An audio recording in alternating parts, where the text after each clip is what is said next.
conclusions. Now on to the next story. Story 2. AITA for ignoring my injured mom after she cut me out of her will? I, 50F, am the eldest of divorced parents.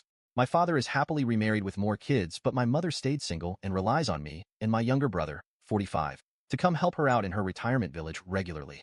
It's a flight and a rental car to get to her, so it's kind of a pain. What makes it worse is that my younger brother, who is single with no kids, will never go down when she needs something, only when it aligns with his schedule. So he'll go down during his summer vacation and then help with things like moving furniture or taking her car in to be serviced.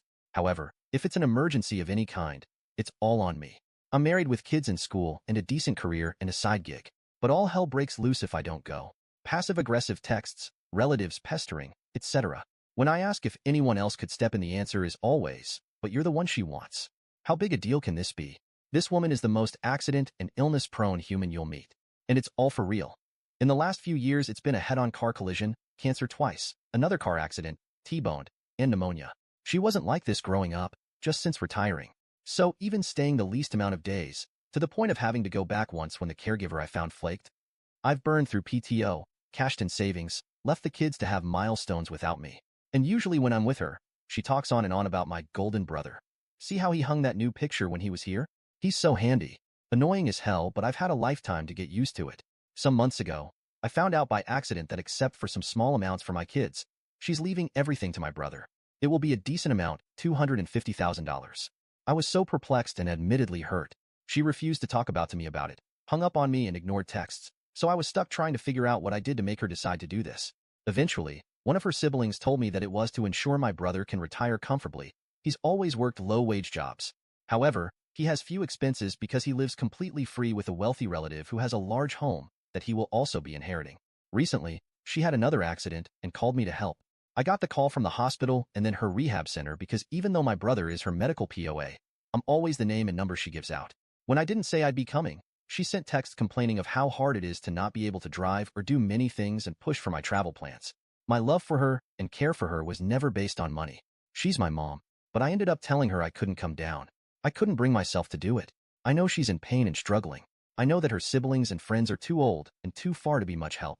But in a moment of spite, I told her to get my brother to do it, and of course she defended him and added that he couldn't, as a guy, help with some things. My spouse says I'm in the right, that I've prioritized her needs all my life, and even if it's because of the will, it was past time for me to stop doing everything. But others, especially family, can't understand why I haven't gone down yet, and I end up feeling so disappointed in myself.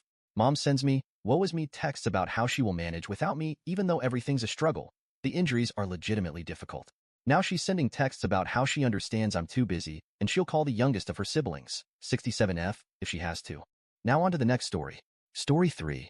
AITA for slapping a woman that was protecting my baby. I, 31M, Tim, and my wife 29F, Ashley, welcome our healthy baby boy, Ned, into the world 6 months ago. Her brother, Mike, is a 24M with special needs. He has had many medical issues since birth and is different than most people. However, he is the kindest and most fun person to be around, especially when he is talking about sports.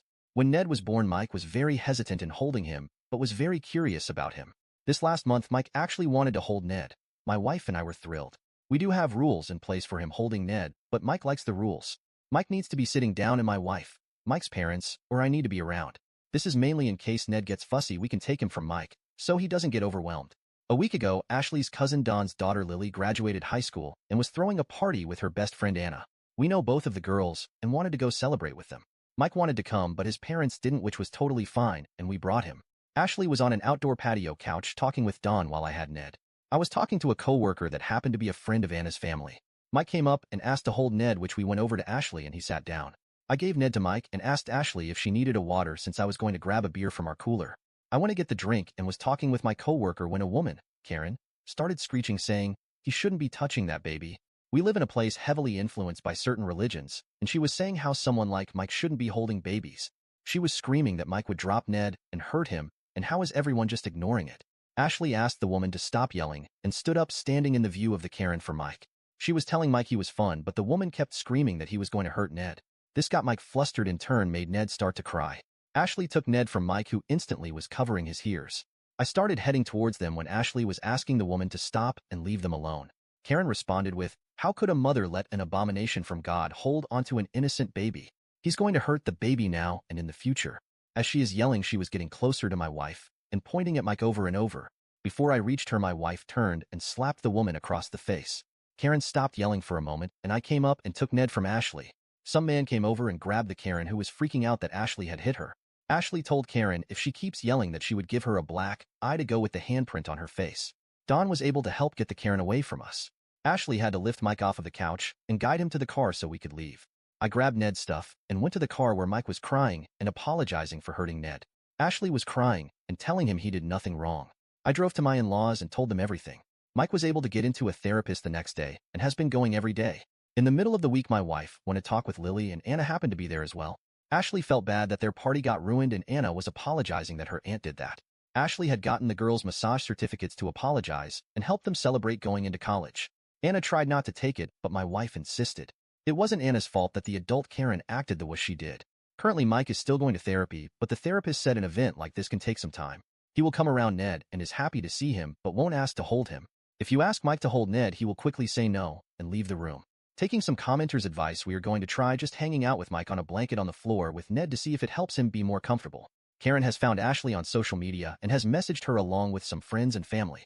From what I gathered, she is only telling people she was protecting the baby and my wife hit her for no reason. She has threatened to sue, but as of today hasn't done anything. I work with a lawyer who has put me in touch with one that is willing to represent my wife if it ever comes to that. Fingers crossed that Mike will be comfortable to soon hold his nephew. We will also try to update if things change. My wife vented to one of her friends and her mommy, and me class that ended up telling everyone what happened. All of the moms say my wife went too far when striking the woman. That has made my wife wonder if her protective instincts were too much. She was worried for her child and brother's safety and didn't want to give Karen the chance to get physical. I hope this makes more sense for people, and thank you for all the loving comments so far. Now on to the next story. Story 4. AITA for leaving my sister's wedding early after her maid of honor humiliated me in her speech. I 27F was a bridesmaid at my older sister's wedding last week. The wedding was beautiful, and everything seemed perfect until the reception. During the reception, the maid of honor, who has been my sister's best friend since childhood, gave her speech. It was emotional and all, but then she made a joke about how I was the family screw-up who finally managed to do something right by not messing up my bridesmaid duties. Everyone laughed, but I didn't find it funny. For context, I've had a rough few years. I struggled with my mental health and dropped out of college for a while. I've since gotten my life back on track, but it's still a sensitive topic for me.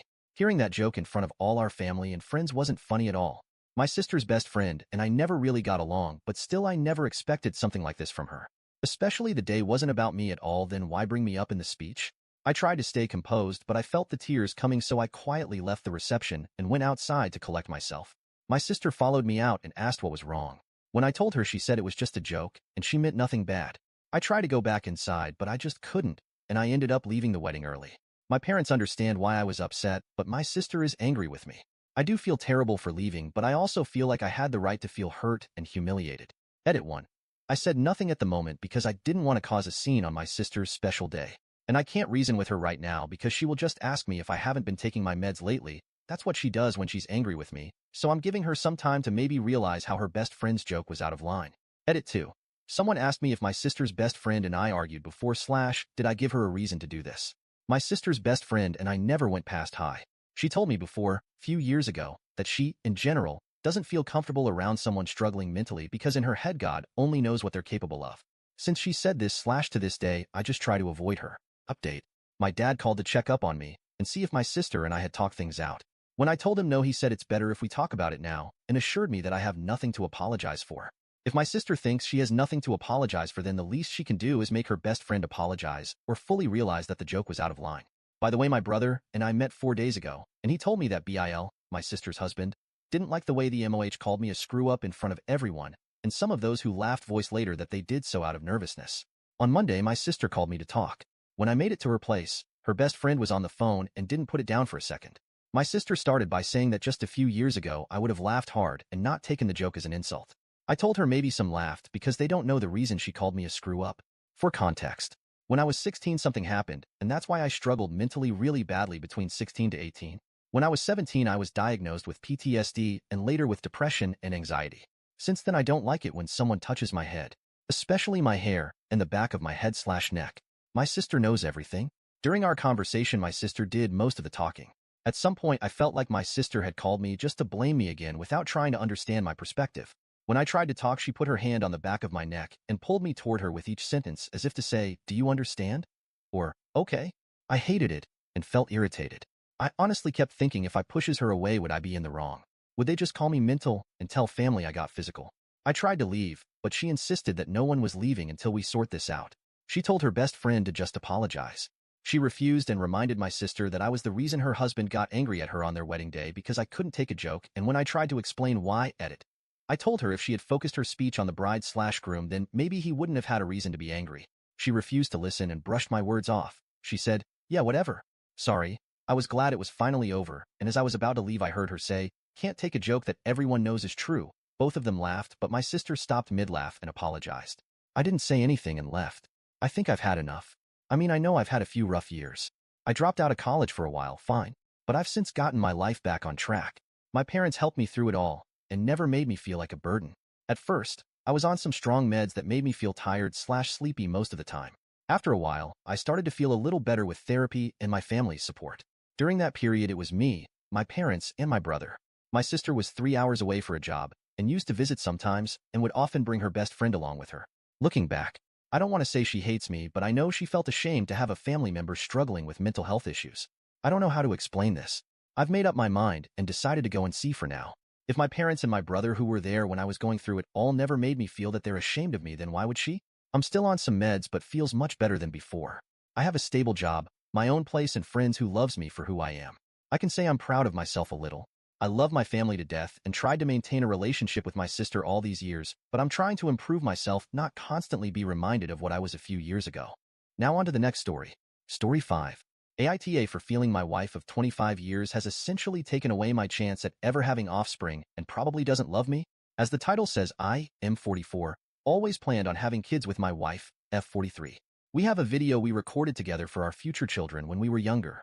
I didn't want to start until I was absolutely sure we were financially stable enough to support a kid. I can distinctly remember when that day came about 12 years ago. Suddenly, she wasn't so sure, which came as a complete shock to me.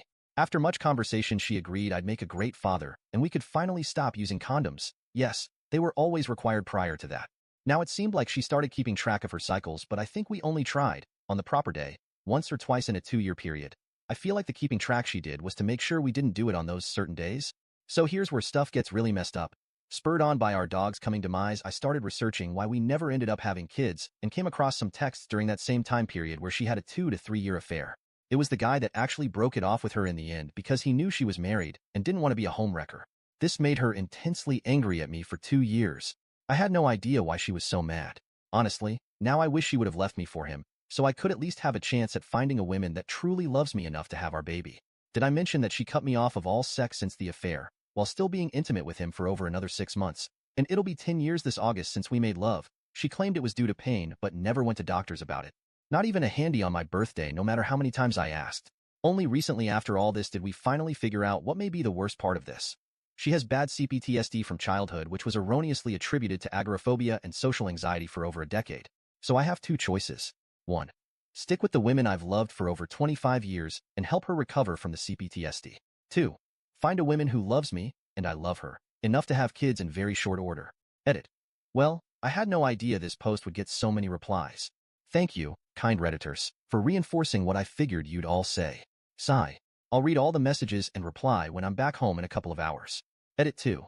So I'm seeing lots of questions about why I didn't do more during the last 10 years.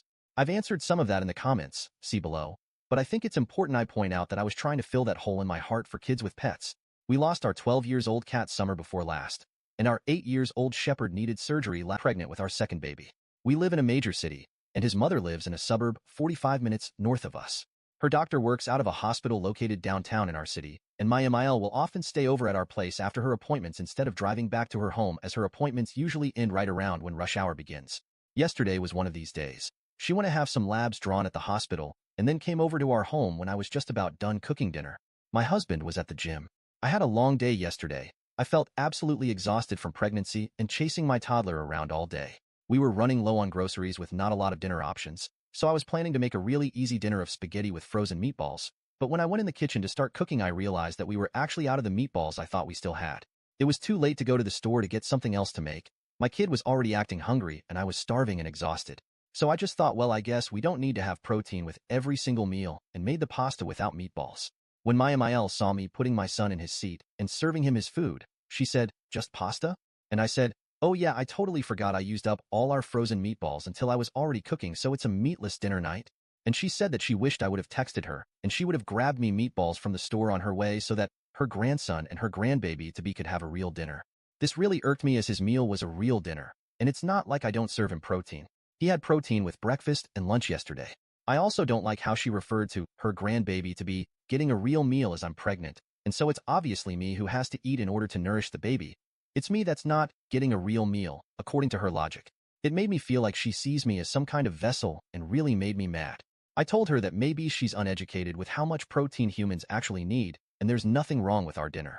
She immediately got very upset that I called her uneducated when she's raised 3 boys and she knows what growing boys need to eat, and told me I should try and plan harder next time. This last comment sent me over the edge, and I yelled at her to get out of my house if she's just going to shit all over my mothering abilities, and that she needs to stop using our place as a home base in the city when she has her appointments if she's going to make comments like that. She left in a huff, screaming about how she couldn't believe I was kicking her out over some constructive criticism before she even got to spend time with her grandson. I told her I'm not looking for any type of criticism from her. She called my husband and said I went on a hormone-induced rage, and kicked her out because I couldn't deal with being called out on not serving my son a proper dinner, and said she wants to keep coming over after her appointments. My husband wants both of us to apologize to each other to make peace. But I told him I'm not some elementary schooler who's going to be forced to apologize when I didn't do anything wrong just to make the issue go away. Now he's mad at me too, and I'm wondering if I actually didn't do anything wrong.